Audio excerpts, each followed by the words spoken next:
Ada yang ingat nggak? Karena kalau Anda melihat video, Anda slide sedikit video yang sebelumnya lupa, nonton. Slide yang sebelumnya lupa, nonton. Selalu seperti itu. Artinya tidak ada yang kita tabung untuk masa depan.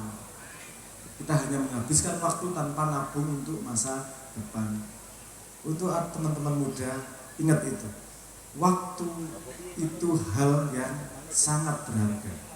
Cara ngitungnya gini. Mohon maaf Bu ya, nggak apa ya. Saat buat teman-teman muda. Cara ngitungnya gini. Gaji UMR di sini berapa? 2.050.000. 2 koma. Oke. Katakanlah sehari sebulan kerja 20 hari. Oke, 20 hari. Satu hari kerja 8 jam. Artinya satu jammu itu harganya berapa? Katakanlah satu jamu harganya 10.000.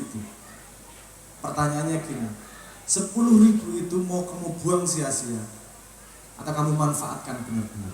Ingat, waktu yang terbuang itu adalah uang yang terbuang. Waktu yang terbuang adalah masa depan yang terbuang. Kalau bingung ngapain sih saya harus gini? Itu waktu yang kamu buang. Itu uang yang kamu buang itu. Kamu tuh udah kaya raya. Semua orang di dunia itu modal waktunya sama. Anda pernah dengar kan? Ibu-ibu pernah dengar bahwa nanti yang dihisap pertama apa? Sholat. Betul. Katanya begitu. Sebabnya kira-kira kenapa ya? Kok sholat yang dihitung pertama di akhirat nanti?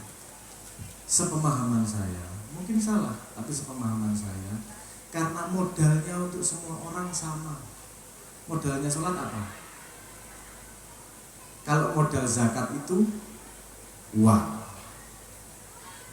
Kalau modal puasa, perutnya kuat, fisik. Ada yang lahir fisiknya lemah, ada yang lahir fisiknya kuat. Ada yang lahir kaya raya, ada yang lahir kaya utang.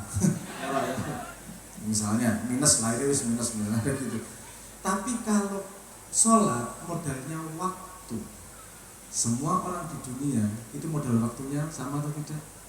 Mau yang kaya, mau miskin, mau di desa, mau di kota, mau anak kecil, mau orang dewasa, modal waktunya sama. Artinya dia orang yang mampu memanfaatkan waktunya sebaik-baiknya, dialah orang yang beruntung. Dialah orang yang mampu menghadapi masa depan. Oke, itu paham dari sisi konsep. Kalau kita ngobrol gini ya gampang ya, paham ya. Tapi kalau sehari-hari kadang-kadang kan lupa. Nah, yang itu males-malesan gitu. Di sini ada yang sering push rank. Ada ya. Ibu-ibu paham push rank? Mabar, main bareng. Mabar, ya, main bareng. Main bareng. Kenapa sih nge-game nyenengin? Kita tanya ke anak Gen Z, kenapa main game itu nyenengin? Sederhana, karena kamu punya target. Targetnya menang, targetnya naik level, targetnya dapat koin. Ada target. Artinya kalau kamu di sebuah organisasi, buatlah target-target. Target pendek, target menengah, target panjang. Dan perlakukan target bukan sebagai beban. Itu salah besar membuat target menjadi beban. Buat target menjadi game, permainan. Jadi urusannya senang-senang. Wah, targetnya ini nih, targetnya ini nih. Karena kalau sudah ada target, perlakuan itu seperti main game. Tapi game yang bisa kamu bawa ke masa depan. Seperti ini. Saya tanya, dari Juni ya usahanya ya.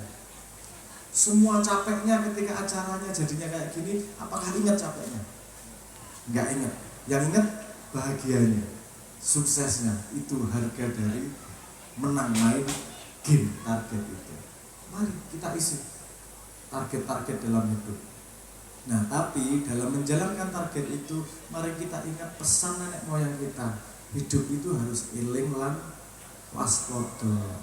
Eling lan waspada itu gimana sih? Gini, mudah saja. Eling lan waspada itu sangat mudah. Saya kasih contoh. ibu-ibu pernah naik sepeda ke pasar nggak? Atau naik motor ke pasar? Itu melakukan iling dan waspada. Iling tujuannya kemana? Ke pasar. Waspada di perjalanan jangan sampai mengalami hal yang buruk. Paham ya?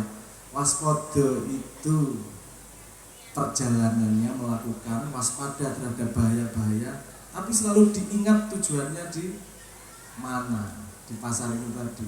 Karena kalau cuma waspada nggak iling tujuannya, ya bisa keblasuk-blasuk.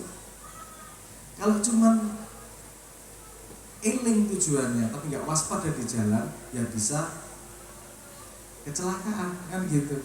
Jadi hidup harus iling dan waspada.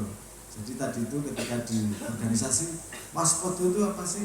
Ayo bikin goal-goal kecil. Goal-goal kecil 3 bulan kita harus bisa panen. Misalnya apa? Bikin proyek terserah. Dan proyeknya gini, yang kamu sukai aja, yang penting yang kamu sukai. Karena kalau sudah suka, orang pasti melakukan dengan senang hati tanpa menunggu hasilnya. Tapi prosesnya itu yang paling penting. Ibu-ibu di sini ada yang suaminya hobi mancing, pengen ngaplok dasar ya. Mancing entah di mana, pulang nggak bawa ikan, nggak dapet apa-apa. Ibu marahin, besok masih berangkat lagi nggak? Masih berangkat lagi toh. Menurutku yang jangan kelakuan bapak-bapak ini. Kalau sudah hobi, udah dilakukan. Penderitaannya kayak apa? Ibu, kalau dia mau, bapak-bapak ini saya ceritanya bapak-bapak ya. Kalau mau berangkat mancing itu pasti sembunyi-sembunyi melihat ibu. Kalau ibunya tidurnya miring ke kiri, walesannya tak lempar lewat kiri. Kalau miring ke kanan, saya lempar lewat kanan. Kalau ibunya melumah, ras itu mancing gitu. Tapi yang ingin saya katakan bahwa mulai dengan hal yang kamu sukai. Yang kamu sukai dulu, tapi dijadikan misi. Jadikan misi, ada targetnya. Harus ada targetnya. Kalau enggak, nanti kamu enggak bisa ngomong aku gagal atau aku berhasil. Itu penting, gagal atau berhasil. Kita ini di sekolah tuh diajari untuk berhasil, tapi nggak pernah diajari untuk bertahan pada kegagalan. Betul nggak? Dalam hidup ini tanya teman-teman yang masih jomblo ini, nembak tuh banyak berhasil atau banyak gagalnya? Oh, banyak gagalnya. Waduh, suara tahu. Banyak gagalnya. Gagal adalah keberhasilan yang tak terjadi. Gagal yuk gagal, nggak masalah. Nah, kita harus ingat, gagal itu dosa atau tidak? Tidak kan, nggak masalah tuh. Anak-anak jangan dihukum kalau gagal. Karena gagal itu jalan menuju keberhasilan, tapi bukan keberhasilan. Dengan kegagalan dia mendapat pengalaman. Dari pengalaman dia bisa mengambil keputusan yang benar. Keputusan yang benar bisa menghasilkan keberhasilan. 1000 kegagalanmu akan terhapuskan dengan 1 aja keberhasilan. Artinya mari kita tertawakan anak-anak yang mengalami kegagalan. Loh, gak apa-apa.